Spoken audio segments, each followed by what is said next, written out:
আল্লাহ রাব্বুল আলামিন এই পৃথিবী সৃষ্টি করেছেন, আসমান বানিয়েছেন, জমিন বানিয়েছেন, চন্দ্র বানাইছেন, সূর্য বানাইছেন, যা কিছু রব্বুল আলামিন সৃষ্টি করেছেন প্রত্যেককে রব্বুল আলামিন এক একটা অর্ডার দিয়েছেন যার যার কাজ করার জন্য, যার যার নিজের কাজ করার জন্য রব্বুল আলামিন প্রত্যেকটা অর্ডার দিয়ে রাখছেন। মহান রব্বুল আলামিন কোটি কোটি মিলিয়ন মিলিয়ন ফেরেশতা তৈরি করেছেন। এক একজন ফেরেশতাকে রব্বুল আলামিন এক একটা দায়িত্ব দিয়েছেন। এক একজন ফেরেশতা রব্বুল আলামিনের এক একটা দায়িত্ব পালন করতেছে। রব্বুল আলামিন পৃথিবীর জমিনের মধ্যে যখন আজকে রাত হয়ে গেছে, আগামীকাল সকাল যখন হবে সূর্য উদিত হবে, আবার যখন সন্ধ্যার টাইম হয়ে যাবে সূর্য অস্ত নেমে যাবে, চন্দ্র আকাশের মধ্যে উদিত হবে। রব্বুল আলামিন সূর্য বানিয়েছেন, সূর্যকে রব্বুল আলামিন যেই দায়িত্ব দিয়েছেন সেই দায়িত্ব সূর্য পালন করে। যখন রব্বুল আলামিন সূর্যকে দায়িত্ব দিয়েছেন দিন হওয়ার জন্য, সূর্য দিনে উদিত হবে। সূর্যের কোনো ক্ষমতা নাই রাতে উদিত হওয়ার, কথা বলেন ঠিক কিনা? সূর্যের কোনো ক্ষমতা নাই রাতে উদিত হওয়ার, চন্দ্রের কোনো ক্ষমতা নাই দিনে উদিত হওয়ার, কারো কোনো ক্ষমতা নাই। সূর্যের কোনো ক্ষমতা নাই রাত হওয়ার, দিনের কোনো ক্ষমতা নাই রাত হওয়ার, দিন হওয়ার। প্রত্যেককে রব্বুল আলামিন এক একটা নিয়ম দিয়েছেন, প্রত্যেককে রব্বুল আলামিন এক একটা দায়িত্ব দিয়েছেন। রব্বুল আলামিন প্রত্যেকটা দায়িত্ব যাকে যাকে দিয়েছেন সবাই সবার দায়িত্ব পালন করতে হবে, এটা অবশ্যই পালন করতে হবে। আল্লাহ রব্বুল আলামিনের হুকুম আহকাম অমান্য করা যাবে না। কিন্তু রব্বুল আলামিন আমরা ইনসান মানুষ জাতিকে রব্বুল আলামিন আমাদেরকে একটা বিবেক দান করেছেন, সেই বিবেকটা হচ্ছে মানুষের জীবনের সবচেয়ে বড় আদালত। এই বিবেক রব্বুল আলামিন কোনো পশু পঙ্খীকে দেন নাই। এই বিবেক রব্বুল আলামিন কোন গরু ছাগলকে দেন নাই। এই বিবেক রব্বুল আলামিন জঙ্গলার কোন হিংস্র জানোয়ারকে দেন নাই। এই বিবেক রব্বুল আলামিন আকাশের পাখিদেরকে দেন নাই। জলের মধ্যে মাছদেরকে রব্বুল আলামিন সেই বিবেক দেন নাই। রব্বুল আলামিন আমরা মানুষ, আমাদেরকে রব্বুল আলামিন সেই বিবেক দিয়েছেন, জ্ঞান দিয়েছেন। সেই জ্ঞান দিয়ে রব্বুল আলামিন আমাদেরকে রব্বুল আলামিন বলেন, তোমাদেরকে আমি আল্লাহ সঠিক পথ দেখায় দিলাম, সঠিক নবী আমি তোমাদেরকে দিয়ে দিলাম।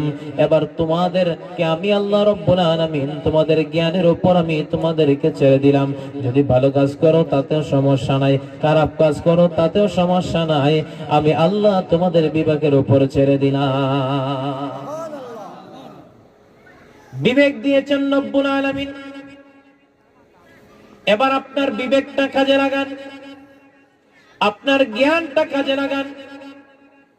যে রব্বুল আলামিন আপনাকে আমাকে যেই জ্ঞান দিয়েছেন সেই জ্ঞানটা যদি আমরা ভালো কাজে প্রয়োগ করতে পারি, সেই জ্ঞান প্রয়োগ করে আমরা যদি খারাপ কাজ থেকে বিরত থাকতে পারি। যদি আপনার এলাকার মধ্যে কোন বিবাহের অনুষ্ঠানের মধ্যে গান বাজনার আয়োজন হয়, নাট্যমঞ্চের আয়োজন হয়, আপনি মুসলমান হিসাবে দায়িত্ব, মুরব্বী হিসাবে দায়িত্ব, দায়িত্ববান মানুষ হিসাবে দায়িত্ব, জ্ঞান কাটিয়ে আপনার এলাকা থেকে এই সমস্ত গান বাজনা দূরীভূত করে দেওয়া, কথা কোন ঠিক কিনা? কারণ আপনি মুসলমানের ঘরে জন্ম নিয়েছেন, আপনি মুসলমান, আপনার বাবা মুসলমান, আপনার দাদা মুসলমান, আপনার দাদার দাদা মুসলমান, আপনার 14 গোষ্ঠী মুসলমান। তাহলে আপনি মুসলমানের ঘরে জন্ম নেওয়ার পরেও আপনি কেন বেধর্মীদের কাজ, বেধর্মীদের কার্যকলাপ কেন আপনি করবেন? বেধর্মীদের কার্যকলাপ কেন আপনি আপনার ইসলামিক অনুষ্ঠানের মধ্যে করবেন? বিবাহ একটা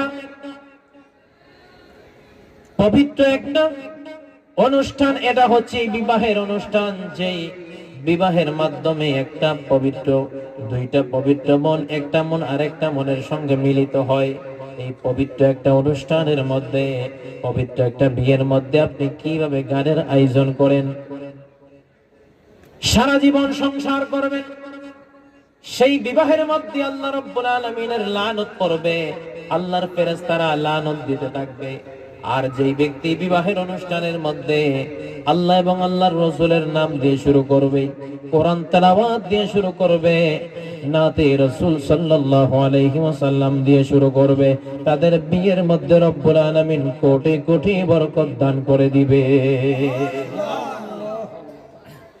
আর এই বিবাহের মাধ্যমে স্বামী এবং স্ত্রীর মিলনের পরে তাদের গর্ভে আল্লাহ রব্বুল আলামিন এমন একটা নেককার সন্তান দান করে দিবে, যেই সন্তান রব্বুল আলামিন তাকে এমনও হতে পারে বিশ্ববিখ্যাত আলেম বানায়া দিতে পারে। কথা কোন ঠিক কিনা? এই জন্য বাবা হিসাবে আপনার কর্তব্য, বাবা হিসাবে আপনার কর্তব্য হচ্ছে আপনার সন্তানকে আপনি যেই জিনিসটা উপহার দিবেন, সন্তানের হক আপনি বাবার কাছে এক নম্বর হচ্ছে আপনার সন্তানকে একটা ভালো মা উপহার দেওয়া। আপনার সন্তানকে একটা ভালো মা উপহার দেওয়া। আপনার সন্তানকে যদি আপনি একটা ভালো মা উপহার দিতে পারেন, তাহলে সেই ভালো মা যখন আপনার বাড়ির মধ্যে আসবে, সন্তান যখন আপনার স্ত্রীর গর্ভে চলে আসবে, ওই সন্তানকে পেটের মধ্যে নিয়ে মা গান বাজনা শুনবে না, মোবাইলের মধ্যে খারাপ কোনো কিছু দেখবে না, ওই মা বসে বসে আমার আল্লাহর কালাম তেলাওয়াত করবে।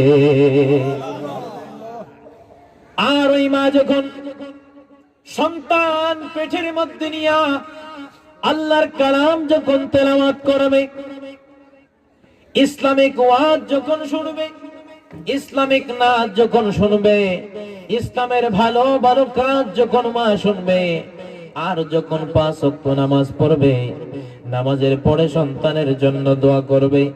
ইব্রাহিম নবী যখন সন্তান হচ্ছে না, হযরতে সারা আলাইহিস সালাতু ওয়াস সালামের গর্ভে যখন কোনো সন্তান হচ্ছে না, 100 বছর পার হয়ে গেল, হযরতে ইব্রাহিম খলিলুল্লাহর ঘরে কোনো সন্তান হচ্ছে না, কোনো সন্তান হচ্ছে না। এবার রব্বুল আলামিনের দরবারে ফরিয়াদ করলেন। আমার রব্বুল আলামিন সারা আলাইহিস সালাতু ওয়াস সালাম বললেন, আপনি আরেকটা বিবাহ করুন। ওনার দাসী হযরতে হাজরা আলাইহিস সালাতু ওয়াস সালামের সঙ্গে বিবাহের ব্যবস্থা করে দিলেন।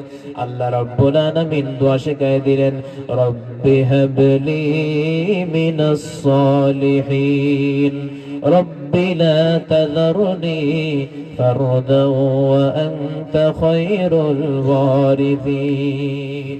আল্লাহু আকবার। ইব্রাহিম আলাইহিস সালাতু ওয়াস সালাম কি আপনাদের কি কষ্ট হচ্ছে? ইব্রাহিম আলাইহিস সালাতু ওয়াস সালাম কি রব্বুল আলামিন দোয়া শিক্ষা দিলেন। ওই দোয়া আমার রব্বুল আলামিনের কাছে বড় পছন্দ হইল। এই দোয়া আমার আল্লাহ পবিত্র কোরআনুল কারীমে উল্লেখ করে দিয়েছেন। ও বান্দা, ইব্রাহিম নবীকে আমার আল্লাহ দোয়া করেছেন 100 বছর পর্যন্ত কোনো সন্তান হয় নাই, 100 বছর পর্যন্ত কোনো সন্তান হয় নাই। রব্বুল আলামিন দোয়া শিখায় দিলেন, রব্বি হাবলি মিনাস সালিহিন, আল্লাহ তুমি আমাকে নেককার সন্তান দান করো। এটা আল্লাহ রব্বুল আলামিন কোরআনুল কারীমের মধ্যে উল্লেখ করে দিয়েছেন। এই জন্য মুসলমান, আপনি যখন সন্তানের জন্য বাসনা করবেন রব্বুল আলামিনের দরবারে, 5 ওয়াক্ত নামাজ আদায় করিয়া রব্বুল আলামিনের দরবারে হাত বাড়াইবেন। আর আপনি যখন আপনার ওই নিয়ামতের স্ত্রী, আপনার সন্তানের জন্য যেই মাকে নিয়ামত হিসাবে আপনি আনবেন, যেই মা ভালো কাজ করবে, ওই মা 5 ওয়াক্ত নামাজের পরে হাত বাড়াইয়া আল্লাহর দরবারে দোয়া করবে, রব্বি হাবলি মিনাস সালিহিন, আল্লাহ তুমি আমাদের গর্ভে একটা নেককার সন্তান দান করে দাও।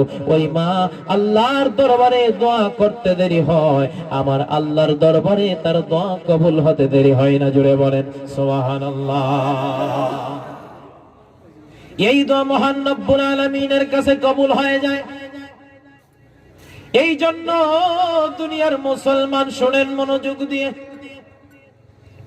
সন্তানকে যদি ভালো মা উপহার দিতে পারে, সেই সন্তান কখনো চোর হতে পারে না, সেই সন্তান কখনো ডাকাত হতে পারে না, সেই সন্তান কখনো নেশাখোর হতে পারে না, সেই সন্তান কখনো জুয়াখোর হতে পারে না।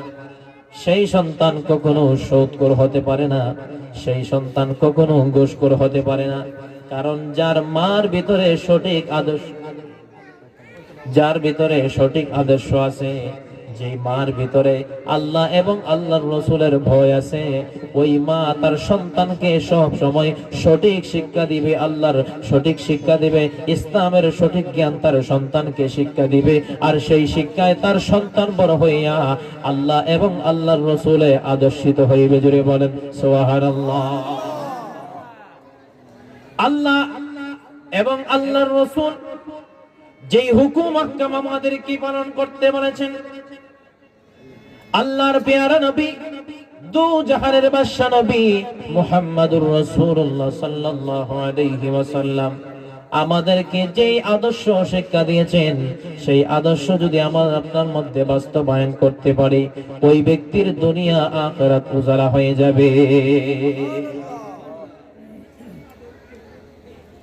এই জন্য আমি বললাম, সন্তান আপনার কাছে হক, তাকে একজন ভালো মা যদি উপহার দিতে পারেন, ওই মার মাধ্যমে ভালো সন্তান আপনার গর্বে, আপনার স্ত্রীর গর্বে আসবে। আর এই সন্তান দুনিয়ার জমিনে আসার পরপরই কথা বলা যখন শিখবে, তার জবান দিয়ে প্রথম কথা বলাইবেন লা ইলাহা ইল্লাল্লাহ মুহাম্মাদুর রাসূলুল্লাহ, আশহাদু আল্লা ইলাহা ইল্লাল্লাহ ওয়াহদাহু লা শারীকা লাহ ওয়া আশহাদু আন্না মুহাম্মাদান আবদুহু ওয়া রাসূলুহু। তারপরে কোরআনুল কারীমের তার তেলাওয়াত শিক্ষা দিবেন।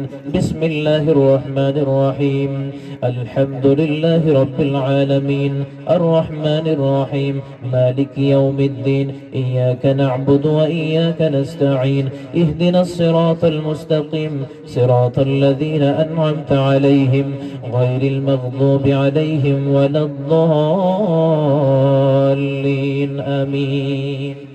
আপনার সন্তানকে কবার জবান দিয়ে যখন কথা বলা শিখবে, সর্বপ্রথম তাকে কালেমার তাগিদ দিবেন। সুবহানাল্লাহ পড়েন। সর্বপ্রথম তাকে কালেমার তাগিদ দিবেন, তাকে ইমানে মুজমাল, ইমানে মুফাসসাল শিক্ষা দিবেন, তাকে কোরআনুল কারীমের আয়াত শিক্ষা দিবেন, বিসমিল্লাহির রহমানির রহিম শিক্ষা দিবেন। সর্বপ্রথম আল্লাহর কালামের প্রথম সূরা সূরাতুল ফাতিহা থেকে শুরু করে তাকে যখন আপনি শিক্ষা দিবেন, আপনার সন্তানকে ইসলামের যা কিছু আছে, আল্লাহর হাবিব হাদিস শরীফে বলেন, তালাবুল ইলমি ফরিদাতুন আলা কুল্লি মুসলিমিন ওয়া মুসলিমা, প্রত্যেক মুসলমান নর এবং নারী, পুরুষ এবং মহিলা, ছেলে এবং মেয়ে, প্রত্যেকের উপর দ্বীনি ইলম অর্জন করা হচ্ছে ফরজে আইন। আপনার সন্তানকে ইসলামের দ্বীন যখন আপনি শিক্ষা দিবেন, আপনার সন্তানকে আল্লাহর কালামের তাকিদ যখন দিবেন, আল্লাহর কালাম যখন সেই শিখবে, কোরআন তেলাওয়াত করা যখন শিখবে, নামাজের প্রত্যেকটা নিয়ম কানুন যখন আপনার সন্তান শিখবে, নামাজের প্রত্যেকটা মাসআলা যখন আপনার সন্তান শিখবে, এর পাশাপাশি আপনার সন্তানকে শিক্ষা দিবেন, মা বাবার সঙ্গে কখনো জোরে সোরে কথা বলবা না, মা বাবার সঙ্গে আদবের সহিত কথা বলবা, মুরব্বিদের সঙ্গে আদবের সহিত কথা বলবা, শিক্ষকের সঙ্গে আদবের সহিত কথা বলবা। আপনার সন্তানকে সেই সঠিক শিক্ষা যখন আপনি দিবেন, আপনার সন্তানকে সঠিক শিক্ষা দেওয়ার পরে ওই সন্তান বড় হইয়া নাফরমানি করবে না। মা বাবা কবরে যাওয়ার আগ পর্যন্ত ওই মা বাবার কদমের মধ্যে পড়ে থাকবে, আর মরার আগ পর্যন্ত মা বাবার খেদমতে মশগুল থাকবে। জোরে বলেন সুবহানাল্লাহ। কিন্তু বর্তমান জামানায় সন্তান যখন দুনিয়াতে আসে, আসার পরপরই চৌকের সামনে মোবাইল ধরাইয়া দেয়। কথা কোন ঠিক কিনা? আসার পরপরই সন্তানকে মোবাইল ধরাইয়া দেয়, কার্টুন ধরাইয়া দেয়, খাবার খাওয়াইতে পারে না, কার্টুন ধরাইয়া দেয়। ও বান্দা, আল্লাহ রাব্বুল আলামিনের নিয়ামতের বাণী লা ইলাহা ইল্লাল্লাহ মুহাম্মাদুর রাসূলুল্লাহ। আল্লাহর কালেমার বাণী কি তোমার সন্তানকে তুমি শিক্ষা দিতে পারো না? আল্লাহর জিকির যদি তুমি আদায় করো, আল্লাহর জিকির করতে করতে তোমার সন্তানকে যদি খাওয়াও, তোমার সন্তান খাবে। আল্লাহর জিকির করতে করতে, নবীর দুরূদ শরীফ পড়তে পড়তে তোমার সন্তান যদি না ঘুমায়, নবীজির দুরূদ শরীফ শোনাইতে শোনাইতে তোমার সন্তানকে যদি ঘুম পাড়াও, তোমার সন্তান ঘুমিয়ে যাবে। এই রকম ইসলামিক কাজগুলো যদি আপনি করেন, তাহলে আপনার সন্তান সুশিক্ষায় শিক্ষিত হবে, ইসলামিক জ্ঞানে গুণান্বিত হবে। আর যদি আপনি মোবাইল ধরায় দেন, ছোটবেলা থেকে আপনি যখন মোবাইল ধরায় দিবেন, কিছুদিন পরে দেখতে পাইবেন সেই সন্তান আপনাকে এরকম বলে মারে। ঠিক না বেটি? হ্যাঁ, মানুষের সামনে ছোট বাচ্চা বাবার গায়ে ভাবে হাত তুলে, আছে না? তো এই শিক্ষাটা আস্তে আস্তে কি হয়, বড় হয়ে যায়। তার দিন দিন আস্তে আস্তে স্পর্ধা কি হয়, বেড়ে যায়। মাকে ভয় পায় না, বাবাকেও ভয় পায় না, মুরব্বীদেরকেও কি ভয় পায় না। দিন দিন সে বেয়াদব হয়ে যায়। কি হয়ে যায়? কথা বলেন আপনারা, অল্প মানুষ হলে কথা বলবেন। দিন দিন কি হয়ে যায়? বেয়াদব হয়ে যায়। আর সে যখন দিন দিন বেয়াদব হয়ে যায়, বর্তমানে এমন কিছু ছেলে আছে, এমন কিছু সন্তান আছে, মা বাবা তাকে ভয় পায়। কখন জানি মার উপর হামলা করে বসে, কখন জানি বাবার উপর হামলা করে বসে। এমন কুলাঙ্গার সন্তান পৃথিবীর জমিনে আছে না নাই? এই সন্তানদের কথা শুনলে বড় কষ্ট হয় যে কেমন সন্তান তুমি, কেমন সন্তান হইলা, তোমাকে মা ভয় পায়, তোমাকে বাবা ভয় পায়। মার উপর সন্তান আক্রমণ করে, বাবার উপর সন্তান আক্রমণ করে, সম্পদের জন্য বাবাকে মারধর করে, নাউজুবিল্লাহ পড়ে, সম্পদের জন্য মার গায়ে হাত তুলে, বড় ভাইয়ের গায়ে পর্যন্ত হাত তুলে। এরকম সন্তান আছে না? কুলাঙ্গার সন্তান আছে না নাই? এই শিক্ষাটা আসছে কোথা থেকে? এই কুশিক্ষা আসছে মোবাইল থেকে। যেদিন থেকে বাংলার জমিনে সন্তানদেরকে আল্লাহর জিকির বাদ দিয়ে, নবীর দুরূদ শরীফ বাদ দিয়ে, নাতে রাসূল বাদ দিয়ে, হামদে বারি তাআলা বাদ দিয়ে যখন তাদেরকে মোবাইল দেওয়া হয়েছে, তখন থেকে সেই সন্তান বেয়াদব হয়ে গেছে। মার সঙ্গে খারাপ ব্যবহার করে, বাবার সঙ্গে খারাপ ব্যবহার করে, মুরব্বীদের সঙ্গে খারাপ ব্যবহার করে, এমনকি তার উস্তাদের সঙ্গেও খারাপ ব্যবহার করে। কথা কোন ঠিক কিনা? এই কুশিক্ষা তার জন্ম থেকে শুরু হয়েছে। ওই যে বললাম প্রথমেই, যদি আপনার সন্তানকে ভালো মা একটা উপহার দিতেন, সে কখনো খারাপ পথে যেত না। কারণ এখন মডেলিং জমানা। মডেলিং মা যারা, সন্তান যখন প্রসব পেটের মধ্যে আসে, গর্ভের মধ্যে আসে, নামাজের কোনো খবর নাই, রোজার কোনো খবর নাই, সারাদিন একটা মোবাইল নিয়ে আসে। ঠিক না বেটি? সারাদিন একটা মোবাইল নিয়ে আসে। আগে ছিল সিরিয়াল টিভি, এখন শেষ, এখন ওয়াইফাই চলে আসে, মোবাইলের মধ্যে সবকিছু দেখা যায়। কথা বলেন? এখন স্টার জলসা, জি বাংলা টিভির মধ্যে দেখতে হয় না, ওয়াইফাই আছে, মোবাইলের মধ্যে দেখতে পারে। ঠিক না বেটি? তো এগুলা করার কারণে আপনার ঘর থেকে রহমত চলে গেছে, রহমতের ফেরেশতারা আপনার ঘরে আর আসে না, আল্লাহর লানত নাযিল হয়ে গেছে।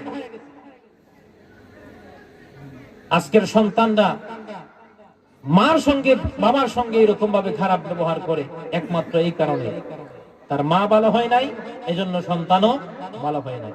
মার চরিত্র যদি ভালো হয়, বাবার চরিত্র যদি ভালো হয়, সন্তানের চরিত্র ভালো হবে। কথা কোন ঠিক কিনা? ভালোর করে ভালোই হবে, আর খারাপের করে খারাপই হবে। ঠিক না ঠিক? আপনি যদি সৎ হন, আপনি যদি আদর্শবান পুরুষ হন, আপনি নিজের স্ত্রীকে একজন আদর্শবান স্ত্রী নিয়ে আসেন। আর আপনি আদর্শবান হলে, আপনার স্ত্রী আদর্শবান হলে, আপনাদের আদর্শে আদর্শিত হয়ে সেই সন্তানও সুশিক্ষায় শিক্ষিত হবে। কথা কোন ঠিক কিনা? সুশিক্ষায় শিক্ষিত মানে আমি এটাই বলছি না যে আপনার সন্তানকে আপনি জেনারেল লাইনে পড়ালেখা করাবেন না, করান, কোনো সমস্যা নাই। আপনার সন্তানকে আপনি ইঞ্জিনিয়ার বানান, আপনার সন্তানকে আপনি প্রফেসর বানান, আপনার সন্তানকে আপনি ডক্টর বানান, কিন্তু এমন ডক্টর বানান না যে শহরের মধ্যে তাকে আর মা বাবা তাকে বৃদ্ধাশ্রমের মধ্যে। কথা বলতে কি 10 তলা 20 তলা বিল্ডিং করে ঢাকা শহরের মধ্যে, চট্টগ্রাম শহরের মধ্যে বড় বড় বিল্ডিং এর মধ্যে থাকে, কিন্তু সেই বিল্ডিং এর একটা কোণার মধ্যে মার বাবার কোনো জায়গা হয় না। এরকম কুলাঙ্গার সন্তান জমিনে আছে না? নিজের বধুর কথা শুনে, নিজের স্ত্রীর কথা শুনে মাকে দূরে ফেলে দিয়েছে, বাবাকে দূরে ফেলে দিয়েছে। ও সন্তান, ওই দিনের কথা স্মরণ করো যেই দিন তোমার মা ঠান্ডার মধ্যে তুমি সন্তান পেশাব করে দিয়েছো, মা ঠান্ডা জায়গার মধ্যে শুয়ে তোমাকে শুকনো জায়গার মধ্যে দিয়েছে যেন তোমার ঠান্ডা না লাগে। সম্মানিত হাজিরিন, গভীর মনোযোগ। এই জন্য আল্লাহ কোরআনে বলেন, ওয়াকাদা রাব্বুকা আল্লা তা'বুদু ইল্লা ইয়্যাহু ওয়া বিল ওয়ালিদাইনি ইহসানা। আল্লাহ রাব্বুল আলামিন বলেন, তোমার প্রভু তোমাকে আদেশ করেছেন তিনি ছাড়া কারো ইবাদত করো না, এবং মার সঙ্গে বাবার সঙ্গে তোমরা ভালো ব্যবহার করো। আল্লাহ রাব্বুল আলামিন কুরআনুল কারীমে বলেছেন, উফি ওয়ালা তানহারহুমা, মা বাবা যদি তোমাকে কোনো কঠোর কথা বলে, সন্তানকে শাসন করতে যাইয়া অনেক সময় সন্তানকে কঠোর কথা বলতে হয়, কথা কোন ঠিক কিনা? সন্তানকে শাসন করতে যাইয়া অনেক সময় কঠোর কথা বলতে হয়। আল্লাহ রাব্বুল আলামিন সন্তানদেরকে বলতেছেন, মা বাবা যখন তোমাকে কোনো কঠোর কথা বলবে, এই কঠোর কথা বললো তাদেরকে তুমি উফ শব্দ পর্যন্ত বলতে পারবা না, উফ শব্দ পর্যন্ত বলতে পারবা না।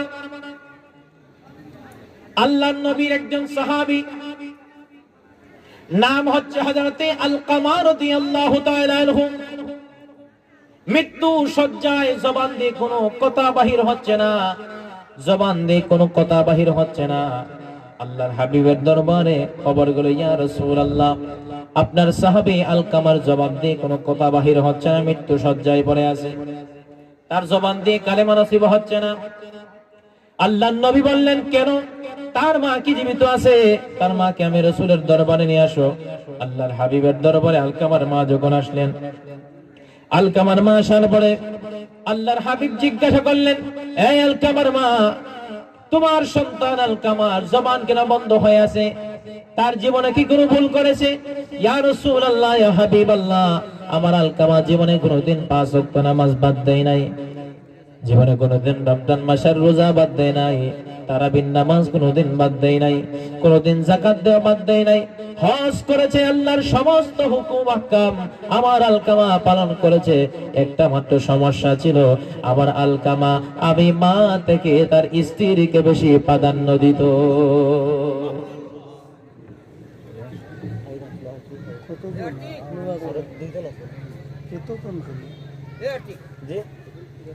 দরুদ শরীফ পড়েন, আল্লাহুম্মা সাল্লি আলা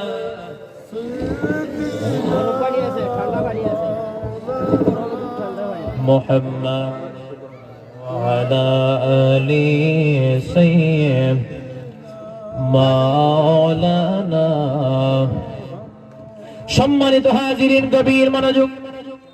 আল্লাহর পেয়ারা নবী বলেন, হে আলকামার মা, গ্লাস আছে নিলো, নারে তাকবীর, আল্লাহু আকবার, নারে রিসালাত, ইয়া রাসূলুল্লাহ, আহলে সুন্নাত ওয়াল জামাত জিন্দাবাদ জিন্দাবাদ। প্রধান আলোচকের আগমন, শুভেচ্ছা স্বাগতম, শুভেচ্ছা স্বাগতম, প্রধান অতিথির আগমন, আহলান সাহলান, হে অতিথি হে মহান, আমাদের পক্ষ থেকে শুভেচ্ছা, লাল গোলাপ শুভেচ্ছা, আমাদের পক্ষ থেকে, এই মাহফিলের পক্ষ থেকে লাল গোলাপ শুভেচ্ছা।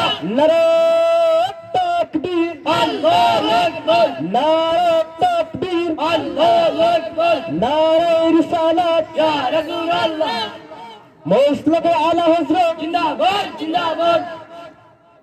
আলহামদুলিল্লাহ, আমাদের মধ্যে উপস্থিত হয়েছে আজকের মাহফিলের সম্মানিত প্রধান আলোচক হযরত মাওলানা মুফতি মোহাম্মদ হারিস আল কাদেরী সাহেব। হুজুর কিছুক্ষণের মধ্যে আমাদের সম্মুখে আলোচনা পেশ করবেন। বুরহানুল আখন্দ হুজুরকে আলোচনা সংক্ষিপ্ত করার জন্য অনুরোধ করছি।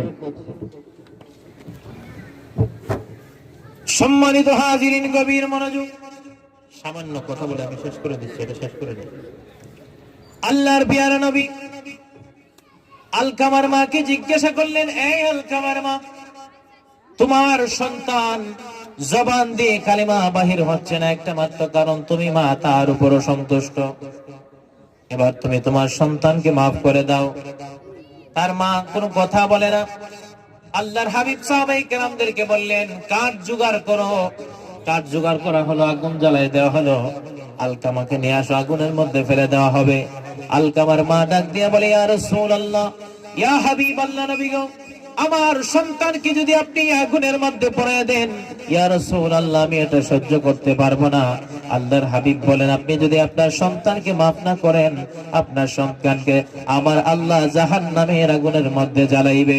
আলকামার মা ডাক দিয়া বলে, ইয়া রাসূলুল্লাহ, ইয়া হাবিবাল্লাহ, আমি আমার সন্তান আলকামাকে মাফ করে দিলাম। আপনি আল্লাহর দরবারে দোয়া করুন, আল্লাহ যেন আমার সন্তানকে মাফ করে দেয়। আল্লাহর নবী বেলালকে ডাক দিয়ে বললেন, এ বেলাল, যাও তাড়াতাড়ি আলকামার বাড়ির মধ্যে যাও। আলকামার বাড়ির সামনে যখন গেলেন, দরজার সামনে যাওয়ার পরে শুনতে পাইলেন আলকামার জবান দিয়ে বাহির হচ্ছে, লা ইলাহা ইল্লাল্লাহ মুহাম্মাদুর রাসূলুল্লাহ। নবীজি মসজিদ নববীর মধ্যে আসলেন। হে সাহাবায়ে কেরাম, তোমরা কি জানো আলকামার জবান কেন বন্ধ হয়েছিল? তার মা তার উপর অসন্তুষ্ট ছিল, এই জন্য তার কালেমা নসিব হচ্ছিল না। তো এই জন্য আজকের বয়ান থেকে আমরা একটা জিনিসই শিখলাম, সন্তানেরও যেমন হক আছে, মা বাবারও তেমন হক আছে। মা বাবা হিসাবে আপনার কর্তব্য যেটা, আপনি সেটা পালন করবেন। আর সন্তান হিসাবে আপনার কর্তব্য যেটা, সেই কর্তব্য আপনি পালন করবেন। তবেই আল্লাহর নৈকট্য হাসিল করতে পারবেন। বিনিময়ে আল্লাহ রাব্বুল আলামিন জান্নাত দান করবেন। জোরে বলেন সুবহানাল্লাহ। আল্লাহ যেন আমাদেরকে সেই তৌফিক দেন। জোরে বলি আমিন। ওয়া আখির দাওয়ানা আলহামদুলিল্লাহি রাব্বিল আলামিন। আল্লাহুম্মা আমিন। ربنا ظلمنا أنفسنا وإن لم تغفر لنا وترحمنا لنكونن من الخاسرين. اللهم اغفر لي ولوالدي رب ارحمهما كما ربياني صغيرا. রব্বুল আলামিন, আজকের এই মাহফিলকে তুমি কবুল ফরমাও। রব্বুল আলামিন, আল্লাহ যারা টাকা দিয়া, পয়সা দিয়া, বুদ্ধি দিয়া, শ্রম দিয়া সাহায্য সহযোগিতা করেছেন, প্রত্যেকের দান খয়রাতকে কবুল আর মঞ্জুর ফরমাও। রব্বুল আলামিন, আল্লাহ মাহফিল ইন্তেজামিয়া কমিটি সহ আমরা যারা হাত বাড়াইলাম, আল্লাহ আমাদের মার খানদান, বাবার খানদান, দাদা দাদি, নানা নানির খানদান যারা কবরে, প্রত্যেকের কবরটাকে জান্নাতের বাগান বানিয়ে দাও। রব্বুল আলামিন, আল্লাহ আজকের মাহফিলের সমস্ত উলামায়ে কেরামের হায়াতের মধ্যে বরকত দাও। বেশি বেশি করে দ্বীনের খিদমতে আঞ্জাম দেওয়ার তৌফিক দান করে দাও। রব্বুল আলামিন, আল্লাহ আমাদের মা বাবা, দাদা দাদি, নানা নানির জীবনের সমস্ত গুনাহ মাফ করে দাও। আল্লাহ আমাদের তামাম জিন্দেগীর সমস্ত গুনাহ মাফ করে দাও। আমাদের সকলকে বেগুনাহ মাসুম হিসেবে কবুল ফরমাও। ঈমান নিয়ে কবরে যাওয়ার তৌফিক দাও। আমাদের মওতের সময় খাতিমা বিল খায়র নসিব করে দাও। আল্লাহুম্মা সাল্লি আলা সাইয়্যিদিনা ওয়া মাওলানা মুহাম্মদ ওয়া আলা আলিহি ওয়া আসহাবিহি ওয়া বারিক ওয়া সাল্লিম। লা ইলাহা ইল্লাল্লাহ মুহাম্মাদুর রাসূলুল্লাহ।